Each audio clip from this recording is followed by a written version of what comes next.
국내 대표적 2단 사이비 단체인 신천지가 올해 비신자 전도와 해외 포교에 집중할 거란 전망이 나왔습니다. 구리 2단 상담소 신현옥 목사의 전망을 들어봤습니다. 총신대 김영우 전 총장이 소청을 청구하면서 총신대 신임 총장 선출이 무기한 연기될 것으로 보입니다. 제45회 백석 홈캠프가 3.1운동 100주년 우리의 뿌리를 찾아서란 주제로 진행 중입니다. 어린이들의 겨울 캠프 현장에 다녀왔습니다. 나라와 민족, 복음 통일을 위해 기도하는 국가조찬 기도회가 오는 6월 17일 열립니다. 북한과 중국 선교 사역에 앞장서고 있는 모퉁이돌 선교회가 컨퍼런스를 열고 앞으로의 사역 전략을 공유했습니다.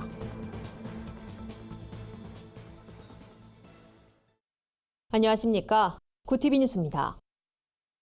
국내 대표적 2단 사이비 단체인 신천지가 올해 비신자 전도와 해외 포교에 집중할 거란 전망이 나왔습니다. 구리 2단 상담소 신현옥 목사는 신천지 내부 문제로 결속력이 약해진 감이 있지만 새로운 포교 전략으로 위기 탈출을 모색할 것이라며 한국교회의 적극적인 대응을 요구했습니다. 홍희연 기자가 보도합니다. 지난해 말 전도를 하지 못한 사람은 110만 원의 벌금을 내야 한다는 다소 황당한 방침을 내린 신천지. 우리 사회 전반에 걸쳐 신천지주의보가 확산된 만큼 국내 포교가 예전 같지 않다는 걸 보여준 사건입니다. 해당 벌금 방침을 통해 뒤늦게 예년 수준의 포교 수치를 유지하긴 했지만 이마저도 대부분 정통교회를 경험하지 못한 비신자들로 이루어져 결속력은 약해진 상황입니다.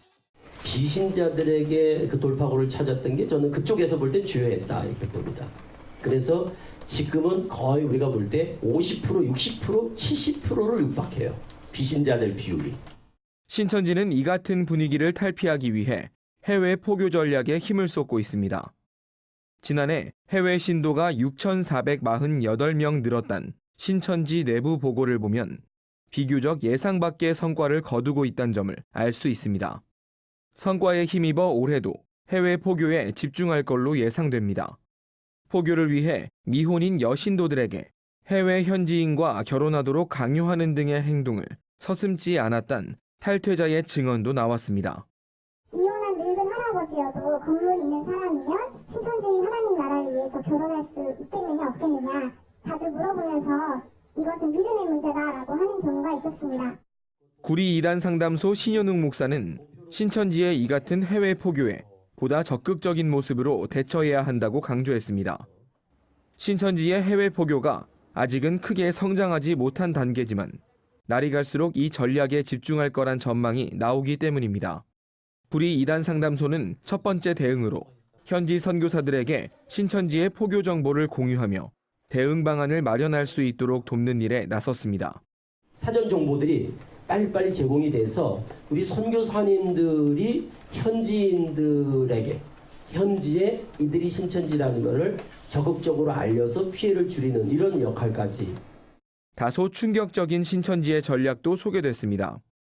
정통교회 목회자 출신 신천지 신도를 이용해 위장교회를 세워 포교에 나섰던 신천지가 이제는 신천지 내부 강사들을 군소교단의 미인가 신학교로 입학시켜 목사 안수증을 받고 있다는 정보입니다. 신현욱 목사는 이렇게 군소교단 소속 목사가 된 신천지 강사들이 군소교단들의 통합을 노려 점점 정통교회의 형태를 갖추고 있다며 정통교회 교단들이 보다 강한 검증 절차를 통해 2단 사이비의 진입을 막아야 한다고 강조했습니다. 구티비 뉴스 홍우연입니다. 총신대학교 리더십 공백이 장기화될 전망입니다. 파면 처분을 받은 김영우 전 총장이 교원 소청 심사위원회에 소청을 청구했기 때문인데요. 이에 따라 신임 총장 선출도 무기한 연기될 것으로 보입니다. 지난 12월 총신대 이사회는 교육부의 중징계 의결 요구에 따라 김영우 전 총장을 파면 처분했습니다. 하지만 김 전 총장이 이에 불복하고 지난 16일 소청심사위에 심사를 청구한 겁니다. 이에 따라 총신대는 교원의 지위 향상 및 교육활동 보호를 위한 특별법에 따라 소청 결과가 나오기 전까진 새로운 총장을 뽑을 수 없게 됐습니다. 소청은 접수일로부터 60일 이내에 결과가 나오지만 불가피한 경우엔 30일 연장도 가능해 결과는 3월 중순, 늦으면 4월 중순께 나올 예정입니다. 일각에선 김영우 전 총장이 소청 심사 결과에 불복해 행정소송을 제기할 수 있어 총장 선출을 둘러싼 법적 공방이 길어질 거란 의견도 나옵니다. 한편 총장 직무대행으로 임명된 김광열 교수는 총장 선거에 나서기 위해 직무대행을 사임한 상황입니다. 신임 총장을 선출하기 전까진 정의영 부총장이 총장 직무대행을 수행할 예정입니다. 매년 2차례 방학 기간에 열리는 백석 쿵캠프가 올해도 어김없이 진행 중입니다. 이번 캠프는 3.1운동 100주년, 우리의 뿌리를 찾아서란 주제로 마련됐는데요. 인성교육뿐 아니라 우리의 역사를 바로 알 수 있는 프로그램도 준비돼 눈길을 끕니다.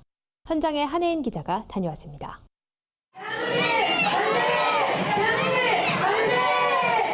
아이들의 활기찬 대한독립 만세 소리가 들리는 이곳은 백석 쿵캠프가 열린 천안 백석대학교입니다. 올해로 45회째를 맞은 백석 쿵캠프는 전국 아동복지시설과 지역 아동시설 등 소외된 아동과 청소년을 대상으로 1년에 2차례씩 진행합니다. 특별히 올해는 3.1운동 100주년을 기념하며 3.1절 골든벨 게임, 태극기 그리기 등 역사를 바로 알 수 있는 순서가 마련됐습니다. 자원봉사자로 나선 백석대학교와 백석문화대학교 학생들의 아이디어로 탄생한 프로그램들입니다. 우리나라의 역사에 대해서 조금 더 알게 되고 인성 가치뿐만 아니라 우리나라의 아픔과 그런 뼈아픈 역사들을 함께 인성 가치와 함께 배워가는 시간이 되었으면 좋겠습니다. 이날 학생들에게 가장 인기를 끌었던 프로그램은 나만의 로봇 만들기 코너와 맞는 태극기 찾기 게임이었습니다. 경찰 인재개발원에서 경찰 후보생들이 참석해 진행한 경찰관 아저씨에게 물어보세요 프로그램도 관심을 끌었습니다. 친구들이랑 로봇놀이랑 로봇 만들기가 제일 재밌었어요. 경찰들과 이야기하는 게 제일 재밌었어요. 친구들이랑 놀러 오니까 재밌어요. 3.1절 태극기 차는 게 제일 재밌었어요. 백석 쿵캠프는 사람다운 사람을 양성하자는 백석대학교의 건국 이념에 따라 23년 전 시작됐습니다. 영성을 기반으로 철학성, 지성, 신체성, 감성, 사회성을 함양시키는 데에 목적을 두고 있습니다.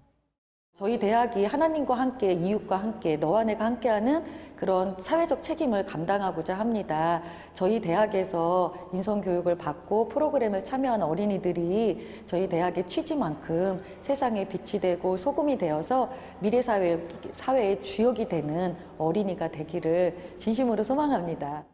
오는 26일까지 진행되는 이번 백석 쿵캠프에는 1000여 명의 청소년들이 참여합니다. 현재까지 이 캠프를 거쳐간 아이들은 모두 7만여 명입니다. 구TV 뉴스 한혜인입니다. 매년 3월 나라와 민족, 복음 통일을 위해 기도해온 국가조찬 기도회가 올해는 6월에 개최될 전망입니다. 사단법인 대한민국 국가조찬 기도회는 올해 첫 이사회를 통해 이 같은 사안들을 최종 결정했습니다. 예년과 달리 6월로 미뤄진 이유는 기도회 장소가 마땅치 않았기 때문인 것으로 알려졌습니다. 국가조찬 기도회 두상달 회장은 매년 대규모로 열리는 국가조찬 기도회 외에도 전국 주요 광역시도와 시군 단위까지 조찬 기도회를 확대하기로 했다며 개최 시기 변경을 비롯한 기도회 확대로 성장과 변화를 이끌어낼 것이라고 말했습니다. 이어 이번 기도회에선 우리 민족 앞에 놓인 여러 현안에 대해 크리스천 지도자들이 바른 관점을 가질 수 있도록 특강과 세미나도 진행할 예정이라며 국가조찬 기도회가 일회성 행사로 끝나는 것이 아니라 시대적인 상황을 계속 감당해 나가도록 노력할 것이라고 밝혔습니다. 제51회 대한민국 국가조찬 기도회는 오는 6월 17일 오전 7시 서울 코엑스에서 열릴 예정입니다. 북한과 중국 선교에 앞장서온 모퉁이돌 선교회의 선교 컨퍼런스가 올해 58회를 맞았습니다. 3박 4일 동안 진행되는 이번 컨퍼런스는 앞으로의 사역 전략을 나누는 시간으로 진행됩니다. 이번 컨퍼런스에서 말씀을 전한 모퉁이돌 선교회 대표 이상 목사는 야곱이 베델로 갈 때 지켜주셨던 하나님을 기억하라며 하나님 앞에 회개하고 돌이킨다면 한국 땅이 변화될 것이라고 전했습니다.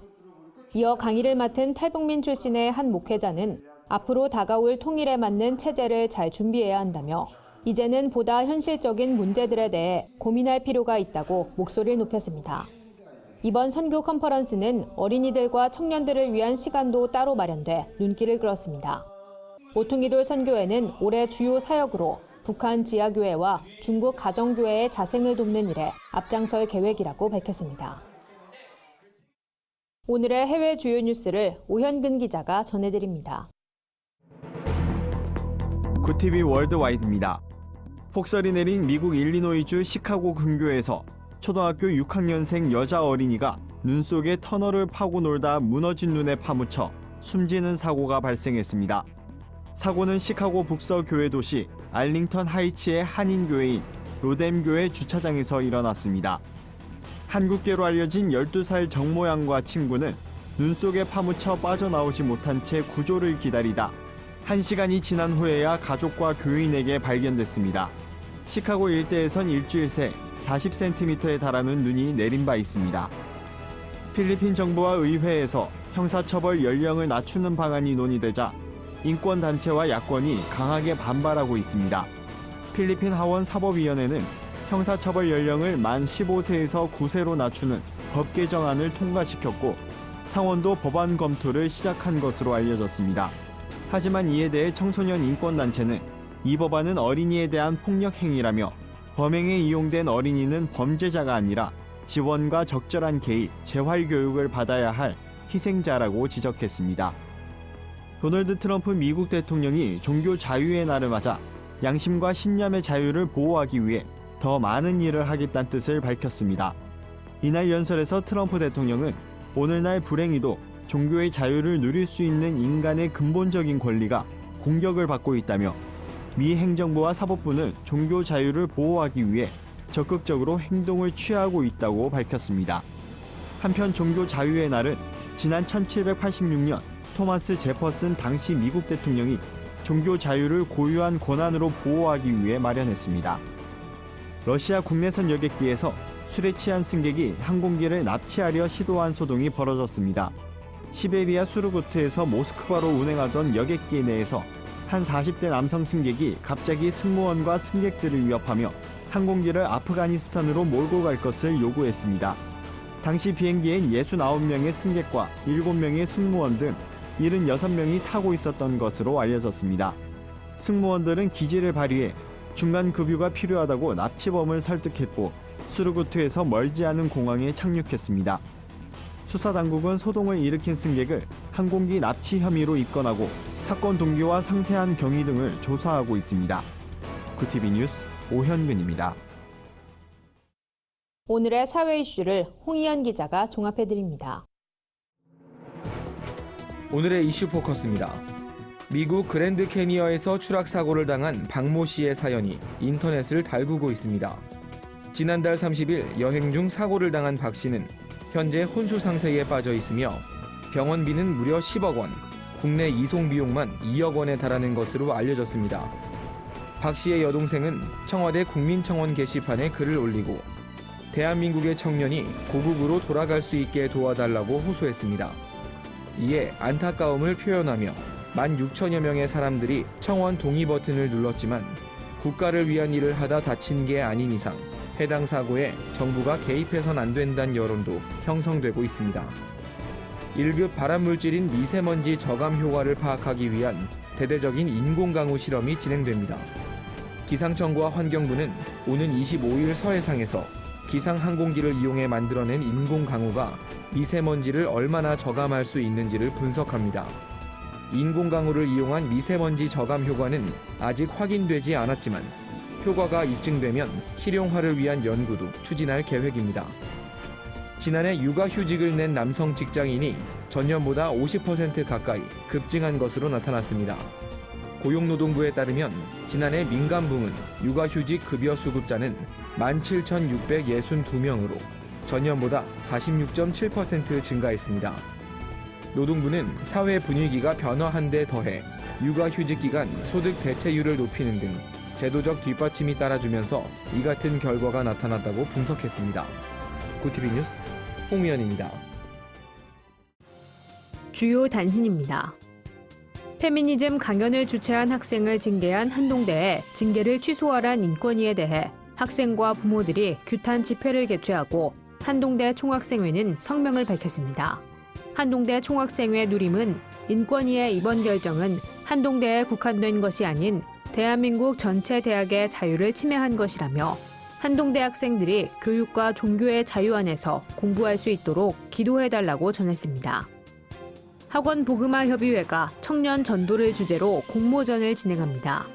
학복협은 청년 전도와 관련한 이론과 전략, 사례, 제안을 모아 우수 보고서를 채택해 시상할 예정입니다. 접수는 내달 6일까지며 수상작은 내달 11일 발표됩니다. 마커스 커뮤니티가 새로운 이름 플레이트로 돌아왔습니다. 플레이트는 평평한, 납작한 모양의 접시를 뜻하는 말로 나를 비우고 복음을 담는 그릇으로 섬기고 싶단 마음을 담았다고 밝혔습니다. 기독청년연합회가 2월 14일부터 16일까지 열혈 청년 제작 캠프를 진행합니다. 충남 홍성 해피하우스에서 열리는 이번 캠프는 청년들이 자신의 삶을 성경의 진리 위에 세우고 성경적 관점으로 시대를 분별하도록 돕기 위해 기획됐습니다. 캠프 신청은 2월 10일까지 가능합니다. 이상으로 뉴스를 마칩니다. 굿TV 뉴스는 인터넷 신문 데일리 굿뉴스를 통해서도 보실 수 있습니다. 시청해주신 여러분 고맙습니다.